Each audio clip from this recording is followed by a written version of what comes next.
कोई query okay होती है? मैम। तो जैसे ही फिक्टिशियस एसेट्स को हम ट्रांसफर करते हैं तो हमारी फिक्टिशियस एसेट्स, फिक्टिशियस में वो सभी लॉसेस जो कई ईयर से कैरी फॉरवर्ड धीरे धीरे जाकर के क्या हो रहे हैं, राइट ऑफ हो रहे हैं, और उसका जो पार्ट रह जाता है वो हमारी बैलेंस शीट में एसेट साइड शो किया जाता है। ये फिक्टिशियस एसेट का कंसेप्ट जो है हमने लास्ट ईयर 11th में बड़ा वाइडली पढ़ा था। वो एसेट जो एक्चुअल में एसेट ना होकर क्या होते हैं, लॉन्ग टर्म जो एक्सपेंसेस होते हैं, जो कि जिनका बेनिफिट हम आगे आने वाले कई ईयर्स तक लेते हैं, या कुछ ऐसे लॉसेस होते हैं जिनको हम धीरे धीरे करके अपनी बुक से क्या करते हैं, राइट ऑफ करते हैं। तो एक्चुअल में these are not the assets, these are not the assets. ये तो एक्सपेंसेस या लॉसेज हैं जिन्हें हमें अपनी बुक्स में धीरे धीरे करके क्या करना है, राइट ऑफ करना है। तो ये सभी हमारी बैलेंस शीट में एसेट साइड गिवन होते हैं। अगर गिवन है तो हमने अब तक के चैप्टर्स में जो ट्रीटमेंट इनका किया है सेम वही करना है। अगर P&L का लॉस बैलेंस है, आपको एसेट साइड गिवन होगा, that will be transfer to partner capital account, debited in their account. The journal entry will be, क्या एंट्री होगी, partner capital account debited to profit and loss account. यही बनाते हैं ना, ठीक है। क्या एंट्री बना दी, यानी इस फिक्टिशियस एसेट का रियलाइजेशन से कोई लेना देना नहीं, ये सीधा किसके अकाउंट में जाएगा, partners capital to profit and loss account, ठीक है। अब ये लॉस होगा, प्रॉफिट होगा तो हम इसकी क्या बना देंगे, रिवर्स एंट्री बना देंगे। रिवर्स एंट्री क्या बन जाएगी, P&L account debited to partner capital account. ये आप लोगों ने एंट्री, आपके लिए कोई नई एंट्री नहीं है, ये एंट्री हम बनाते रहे।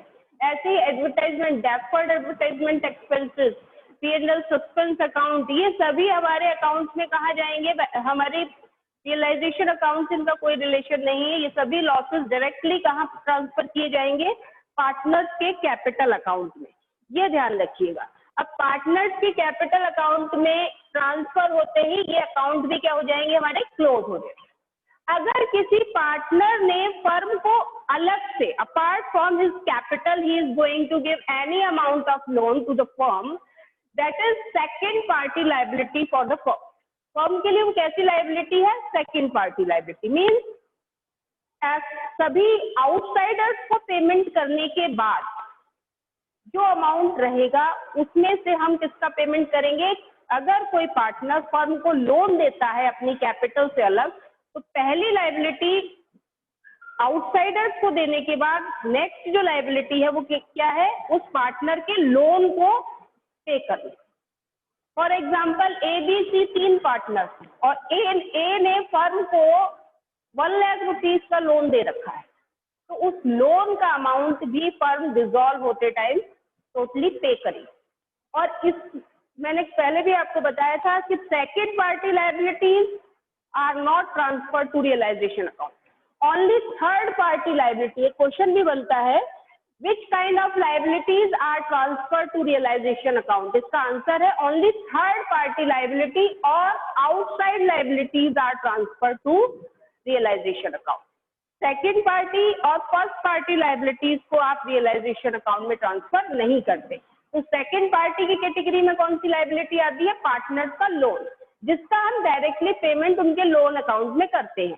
जैसे ही हम पार्टनर के लोन का पेमेंट करेंगे, जनरल एंट्री बनेगी पार्टनर्स लोन अकाउंट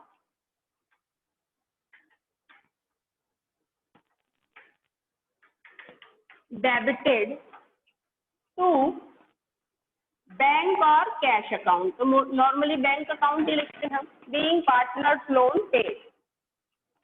तो ये अकाउंट भी क्या हो जाएगा, हमारा क्लोज हो जाएगा, ठीक है। मतलब कहने का क्या मतलब है, all the accounts are going to close, सभी अकाउंट्स को हम क्लोज कर रहे हैं। एसेट्स के अकाउंट क्लोज किए, जो जितनी भी टेंजिबल इंटेंजिबल एसेट्स थे उन सभी के अकाउंट को हमने क्लोज किया और उनके बैलेंसेस को कहाँ ट्रांसफर किया, रियलाइजेशन अकाउंट में। सभी आउटसाइड लाइबिलिटीज के अकाउंट्स को क्लोज किया और उनके बैलेंसेस को हमने कहाँ ट्रांसफर किया, उन्हें भी हमने रियलाइजेशन अकाउंट में ट्रांसफर किया।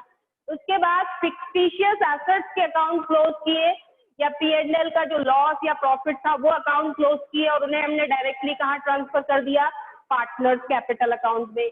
जनरल रिजर्व के लिए मैं पहले ही बता चुकी हूँ कि जनरल रिजर्व डायरेक्टली पार्टनर्स के अकाउंट में क्या होगा, क्रेडिट होगा, तो उसे भी हम पार्टनर्स के अकाउंट में जब ट्रांसफर करेंगे तो जनरल एंट्री क्या बनेगी, जनरल रिजर्व अकाउंट डेबिटेड।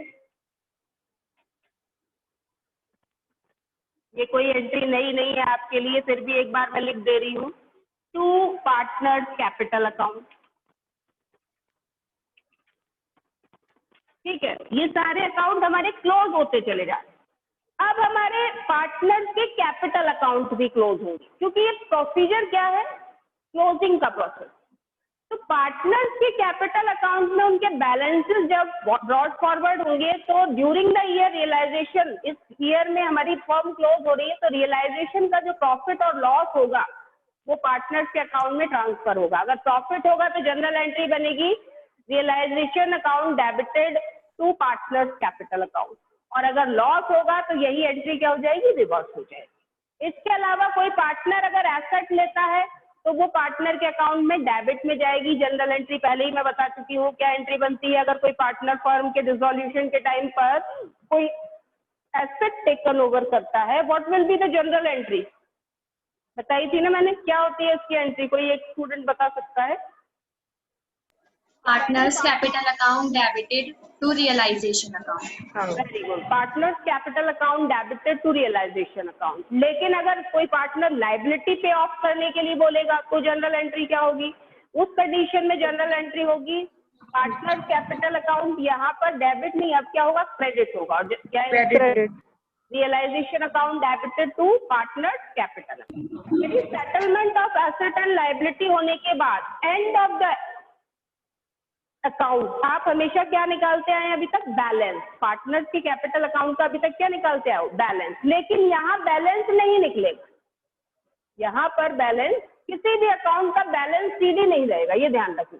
तो क्या होगा, तो ऐसे में अगर पार्टनर को फर्म को देना है कुछ अमाउंट तो एंट्री बनेगी पार्टनर बैंक अकाउंट डेबिटेड, क्योंकि फर्म के पास पैसा आएगा, तो एंट्री बनेगी partners capital account debited, sorry bank account debited to partners capital account.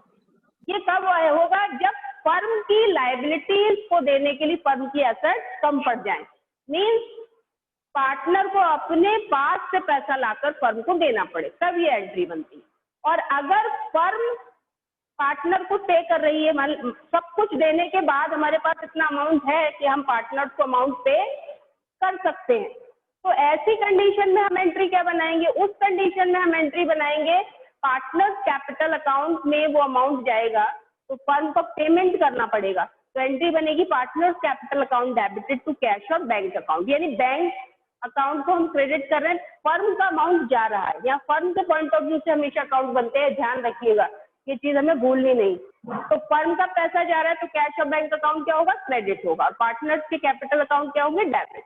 और अगर फर्म के पास पैसा आ रहा है मींस फर्म को पार्टनर को पैसा देना पड़ रहा है वाइंड अप के टाइम भी, डिसोल्यूशन के टाइम भी, तो एंट्री क्या बनाएगी firm, bank account debited to partners capital. यानी आपका जो बैंक अकाउंट है वो एक तरीके से बैलेंस शीट का काम करेगा। यहाँ कैसे, जैसे बैलेंस शीट में एसेट और लायबिलिटी दोनों साइड इक्वल हो जाते हैं, सेम एज डिसोल्यूशन के टाइम पर बैंक अकाउंट के डेबिट और क्रेडिट दोनों साइड इक्वल हो जाएंगे और आपका बैंक अकाउंट भी क्या हो जाएगा, अल्टीमेटली क्लोज हो जाएगा। मेनली यहाँ पर 3 अकाउंट बनते हैं डिसोल्यूशन में, realization account, partners capital account, और नेक्स्ट और लास्ट कौन सा होता है, बैंक और कैश, बैंक और सभी अकाउंट क्लोज होते चले जाते हैं, कोई भी अकाउंट ओपन नहीं रहता।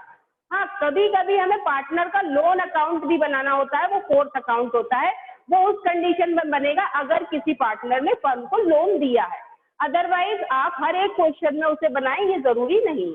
ठीक है, अगर किसी फर्म पार्टनर ने फर्म को लोन दिया है तो हम उस लोन अकाउंट को भी क्या करेंगे, क्लोज करेंगे, उसका पेमेंट करेंगे। तो इस तरीके से हमारे जो ये मेन है एंट्रीज वो मैंने आपको यहाँ एक्सप्लेन कर दी। अब इन्हीं एंट्रीज के बेस पर हमारे सारे अकाउंट ओपन होंगे। एक और टॉपिक मैं आपसे डिस्कस करने के लिए पहले बोल रही थी, वो टॉपिक भी मैं डिस्कस कर लेती हूँ। Realization account, realization expenses. बताया था ना पिछली बार, लास्ट जब मैंने क्लास ली थी, मैंने कहा था कि I will explain the realization expenses which were going to be paid by the firm or by the partner on the behalf of firm.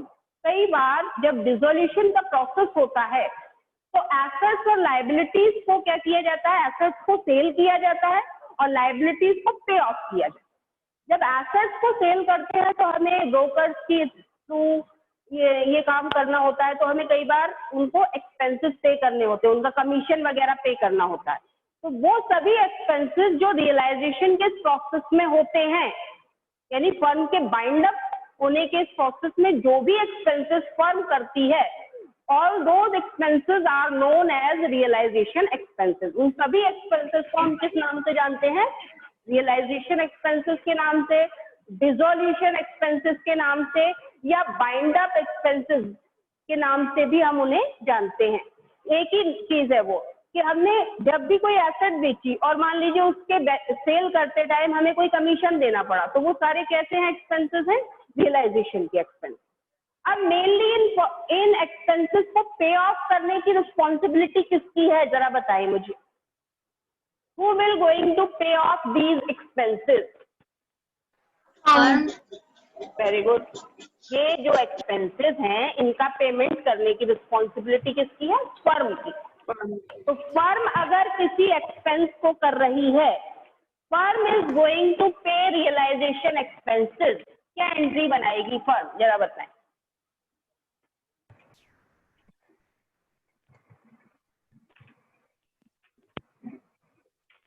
Realisation जल्दी से बताइए क्या एंट्री बन सकती है, लॉजिकली बताइएगा जल्दी से। हाँ, क्या एंट्री बनेगी? अकाउंट डेबिटेड टू बैंक और कैश अकाउंट।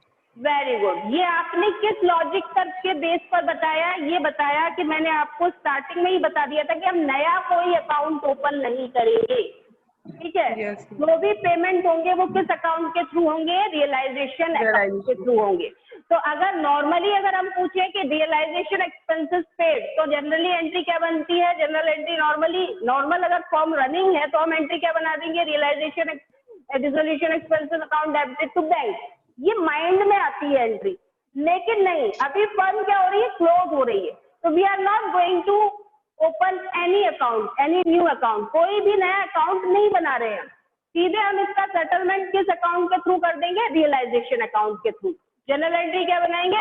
जो इन्होंने अभी अभी बताई, रियलाइजेशन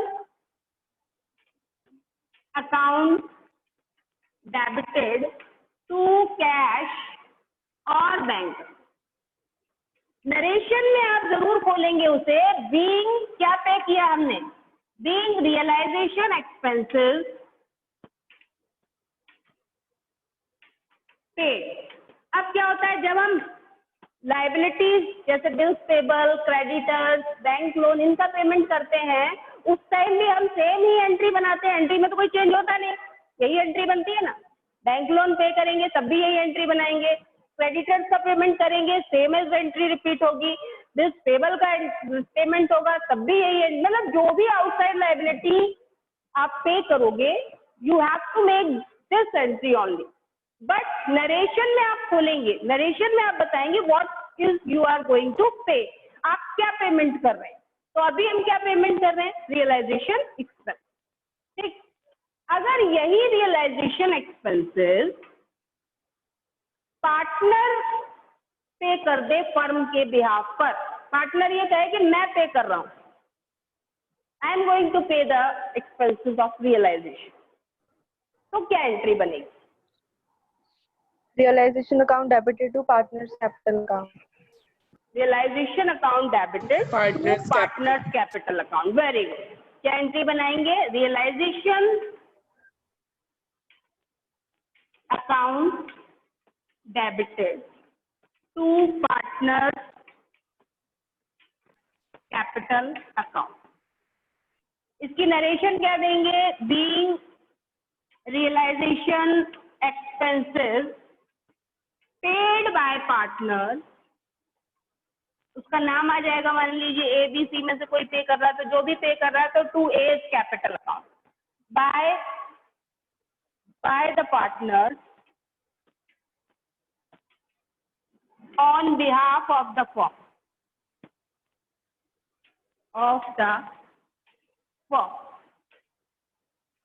जब लाइबिलिटी पे करता है तब भी सेम एंट्री बनती है ना, याद है?